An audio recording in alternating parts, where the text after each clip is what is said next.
مارچ 2013 میں ہوا تو مدورو نے عارضی طور پر صدر کے فرائض سنبھالے۔ اپریل 2013 میں خاص صدارتی الیکشن میں وہ فاتح قرار پائے اور وینزویلا کے صدر منتخب ہوئے۔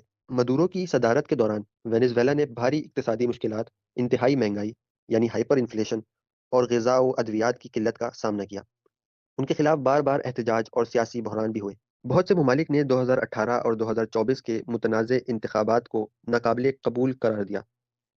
ان پر آمرانہ طرز حکمرانی، اپوزیشن دباؤ، جلا وطنیاں، انسانی حقوق کی خلاف ورزیوں کے الزامات لگتے رہے۔ اسی دوران امریکہ اور دیگر ممالک نے ان کے خلاف سخت سینکشنز، نظری اور معاشی پابندیاں عائد کیں اور ان پر منشیات، اسمگلنگ اور بدعنوانی کے الزامات بھی سامنے آئے۔ نکولس مدورو کو 3 جنوری 2026 کو امریکی افواج نے وینزویلا کے دارالحکومت کاراکس سے گرفتار کیا اور بعد میں نیو یارک، امریکہ منتقل کیا گیا۔ گرفتاری کی قانونی وجوہات: امریکہ نے مدورو اور ان کی اہلیہ کے خلاف مجرمانہ الزامات عائد کیے ہیں۔